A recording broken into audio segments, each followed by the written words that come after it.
Saloons. They may look like bangers, but there's a lot of iron, a lot of strength in those cars. A lot of work has gone into them.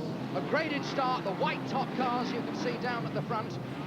Then come the yellow grade, then the blue, and then the star grade drivers, the ones with the red roofs. They're the top drivers. They have the penalty of starting at the back. A greasy and rather slippery surface is what the drivers have to contend with today. Drivers from all over, including from Belgium. Dirk Thomas, you can see there. He has a gold roof. The one exception to that colour coding I've just been telling you. He's the reigning world champion, and the penalty that he has is to start at the very back of the field for every race throughout the season.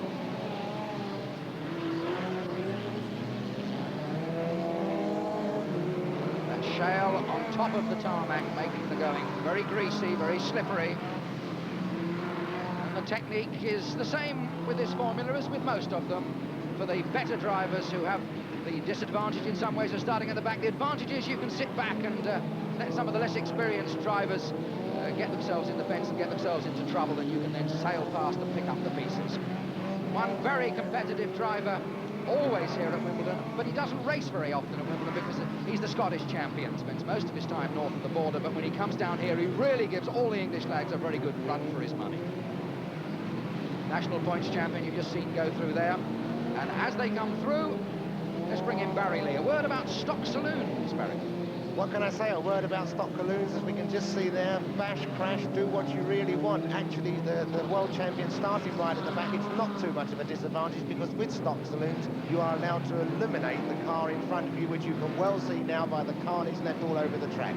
Keith Jarman is going very, very well. He got held up in the first corner pile-up, but he's going very, very well indeed from Scotland. There he is, Keith Jarman, number 46.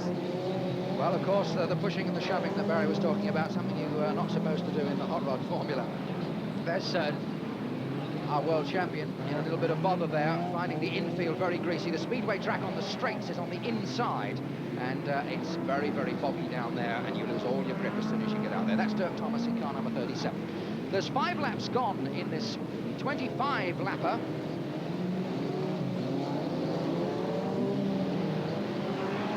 The world champion still trying to maintain a place, but he's pretty well down the field at the moment.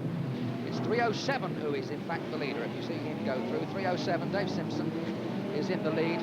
In second place, it's 115 Alan Taylor, and the third place currently is car number 448, Terry Colliver, from just down the road in Balham. So whether it's going to be a case of local boy makes good today, we'll have to wait and see. At the back of that little group there, Conrad Self, one of the leading East Anglian drivers, very successful. Here's the Scotsman. Oh, and there's the world champion in the background getting a fair old biff as Keith Jarman from Scotland goes through. Just look down the sheets. Keith Jarman still a long way back, but it's still this one. Yellow grade driver, second grade driver that is, and he's got Eddie George in 226, one of the star grade men, who in fact is some way back. I thought he was actually going to poke him in the fence because Eddie George gives no quarter, doesn't expect any, I have to say, and is not averse to just pushing people out. It's the back one of those three that in fact is the leader. Eddie George has got a lot to do.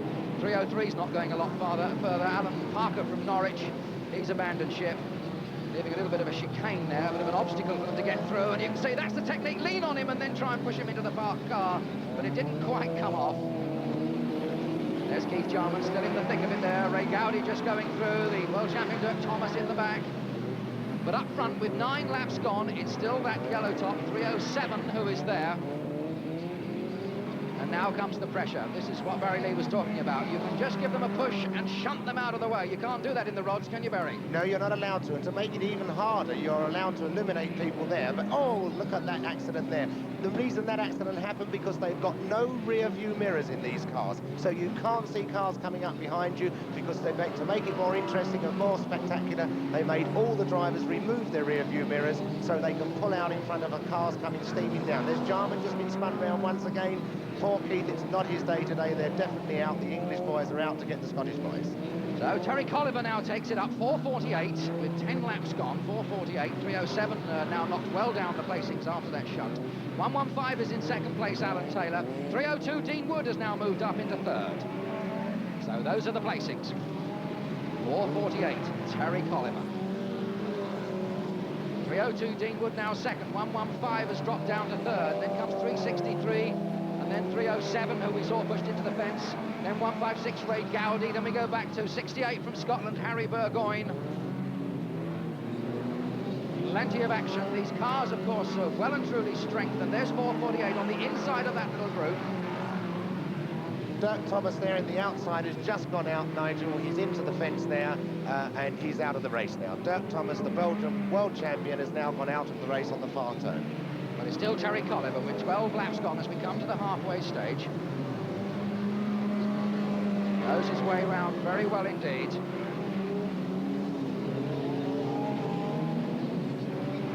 Just trying to keep himself out of bother.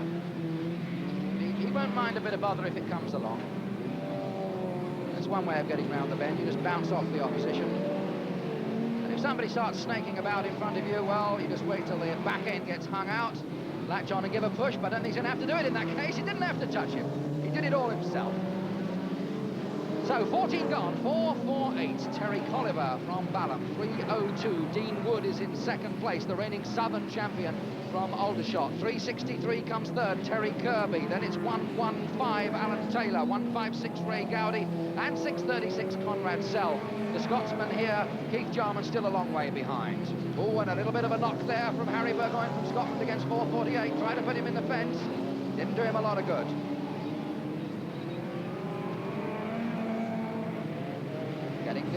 Being the filling in the sandwich a little there. Dean Wood going right up on the outside now to take it up. So there we are. Oh, and more trouble right behind them, but those are the two. Leaders are clear. There's 302. 448 right behind him. Oh, and a bad mistake there by Terry Colliver. Out wide, and you can see the ground he's now lost, leaving Dean Wood clear. It's quite obvious what Colliver was trying to do was use Dean Wood, that's the car in the bottom left hand of the picture there. He was going to try and use him as a brake. Dean saw that through the side window of his car and just managed to hang the tail out. So, of course, the Colliver, the Allegro behind there, went very, very wide and has lost all his space. And that's the gap you can see, and he's now trying to make it up. Bit of a steering problem there, too. That's understeer, as we said that cars do suffer with. So this is the leading group there. The leader already going down that straight, going up towards the top of the picture. Then you've got the second place man, 448, 363 right on his tail, and 156 in there with him.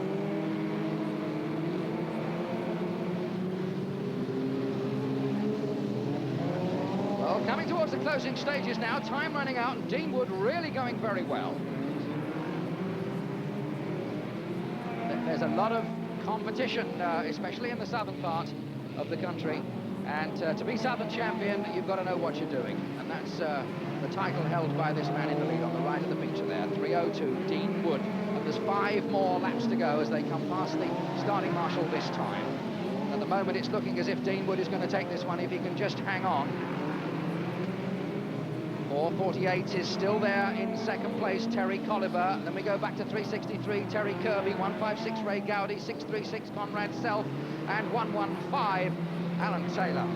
But they're a long way back, and they're going to have to really put on a little bit of speed. I'm worried about whether Keith Jarman here, who's a long way behind, whether in fact he's going to leave Dean Wood alone and let him go. I think the problem they've got there, Nigel, now, the track is very, very muddy, and you can notice when we get a tight shot inside the cars there, not many of the drivers have got their goggles on now. They've taken their goggles off because they're finding it so hard to see. This is another major problem for them all. Well, especially, of course, the time you need to see most is the time when you're coming up behind somebody, and that's when you get all the muck in your eyes. And there's Terry Colliver. It didn't take much of a touch to push him in, and that's 448. He was in second place, and now, although he's turning round, some of the other cars are taking his places, and he's going to drop down quite a bit. So 302 is still the leader. 119 there. I thought again maybe a little bit of hassle was going to come in there, but he let him go. Sometimes there's old scores to be settled, and there's nothing like settling an old score as the leader goes past, and you just snick him out with a couple of laps to go. He remembers that. So 302, Dean Wood, 3 more laps to go.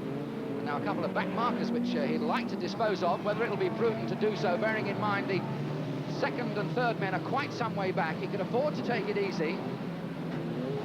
Mind those parked cars. Oh, that was a lovely way of putting somebody into the fence or into a parked car. That's, you know, he's a great young driver, that Dean Wood, and that was superb stock car driving, and that's what it's all about. So then, Dean Wood looking set to take this one. comfortably in the lead. Round the pit turn he comes.